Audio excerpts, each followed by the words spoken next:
loosely related to the idea of a tuple is the idea of having a couple of specific identifiers, global constants you might be working with in your app, which you want to represent as numbers, but to which you want to assign a human-readable label.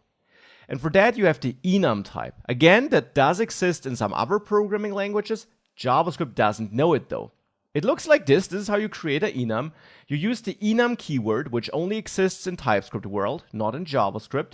Thereafter, you have curly braces and then your identifiers.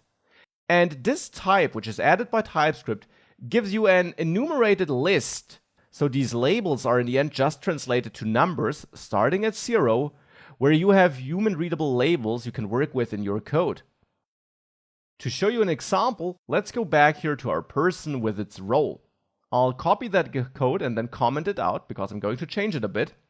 And then here, I'll get rid of that explicit type assignment and instead go back to inference because I'll now change role.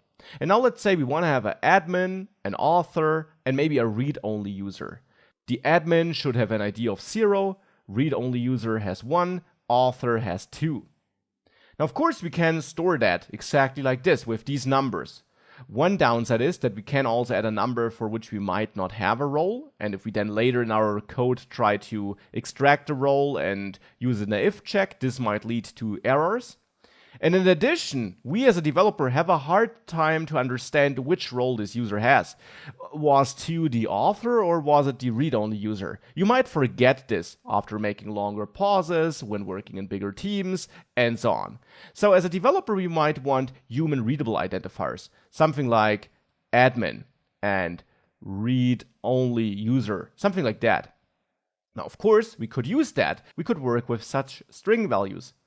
The problem is if we then later need that in an if check, we check if person.role is equal to, was it read-only user or was it one word? Was it with underscores?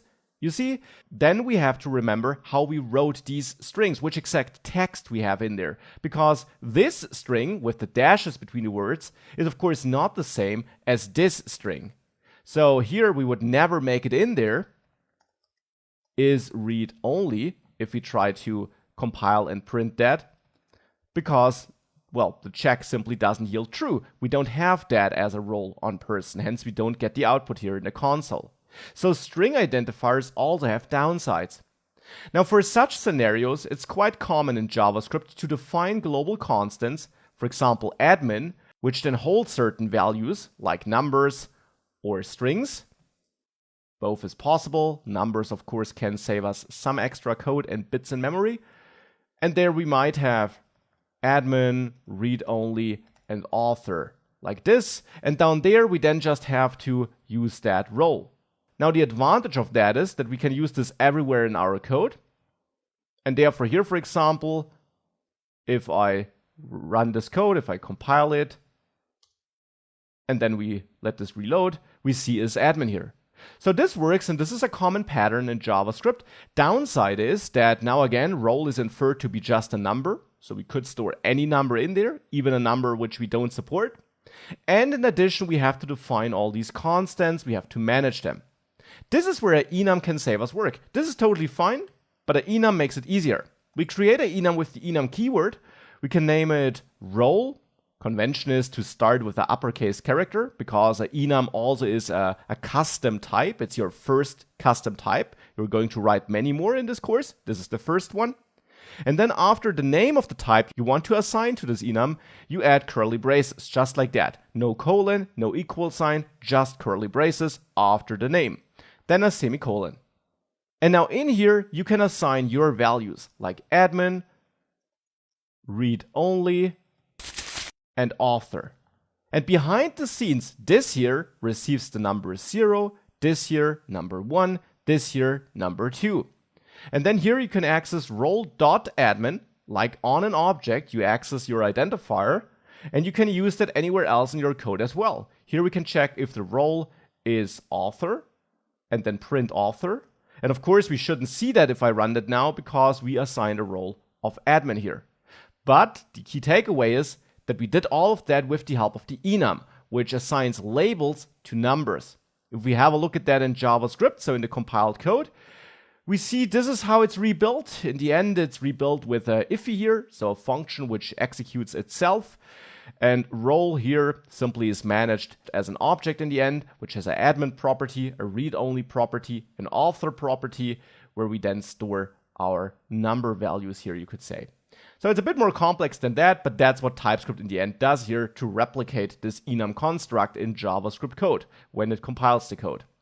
Here as a developer, we simply have these conveniently created numbers. If you hover over them, you see the number which was stored in there, and you can use these numbers here in a human-readable way. Now for enums, you're also not restricted to the default behavior. Let's say for some reason you don't want to start with 0 as a starting number, then you can add an equal sign here after your identifier and enter any other number, and now admin is assigned to the number 5, and the other identifiers after the identifier where you assigned a value pick up on that and simply increment this starting value. So now we have 5, 6, 7 instead of 0, 1, 2. You of course also can assign your own values to all these identifiers if you need your own numbers. You're also not restricted to numbers.